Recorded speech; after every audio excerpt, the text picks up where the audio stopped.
So Graham, just thank you very much for coming here. If you look at your career in general and you look back at it, just share with me the highlights, the real sort of, maybe from when it started, that first moment of when you got involved and then your first big transfer, etc. Well, my transfer came from Weymouth. I was non-league football, and I joined Tottenham in 1980, which was a massive step for me. Like, Tottenham were in the first division and Weymouth were in the conference. So there's about 5 or 6 leagues between them, and it was a great honour to, when they wanted to sign me, and a very special moment for me.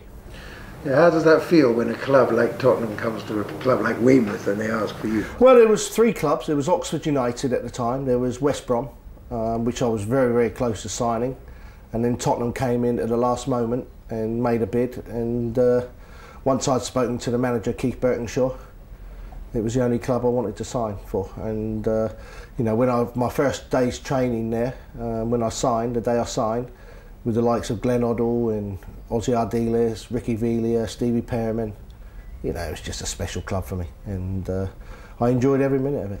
And was that when you were a little boy? Was that all? 21 I was. I started late. I got released from Southampton at 16. Went to Portsmouth. Went to Bournemouth.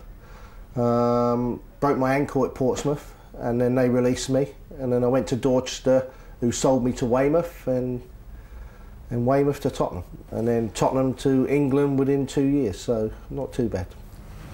And as a boy, is that what you always dreamed of doing, playing football? Every minute of the day. When you're a youngster, I was captain of the schoolboys. I played for England schoolboys, and you just want to be a professional football player. And the careers officer, when you come towards the end of your school life, what are you going to do? Well, I'm going to be a football player.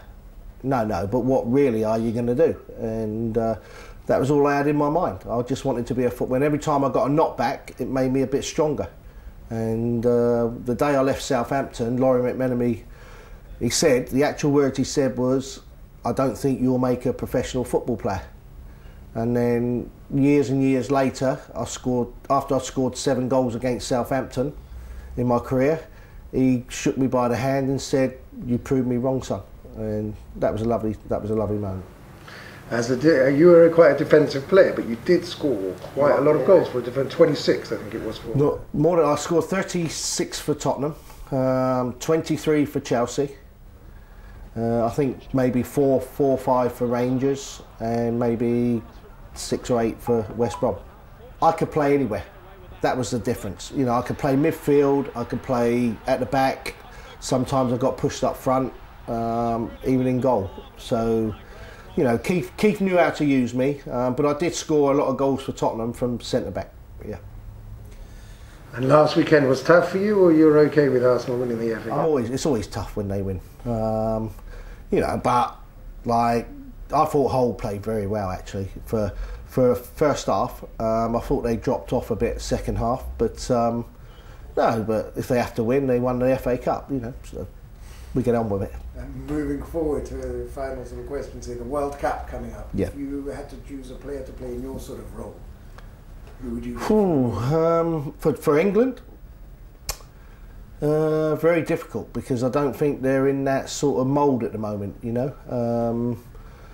I would like to.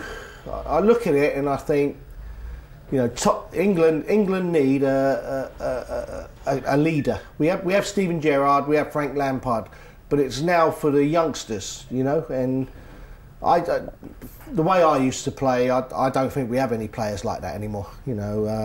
Rough and tumble, I used to call myself.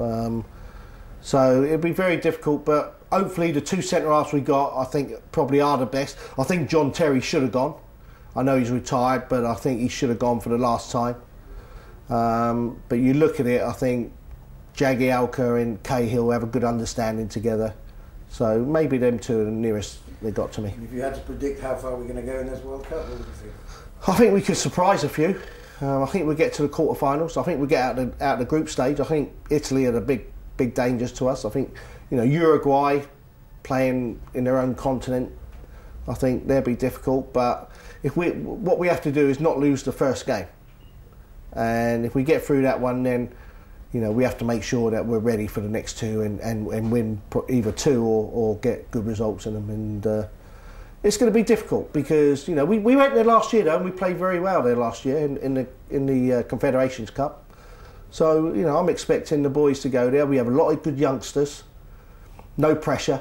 Get out there and enjoy yourself. And, you know, Sterling and people like that and Lallana can play like they did for their clubs, then I think we have a good chance.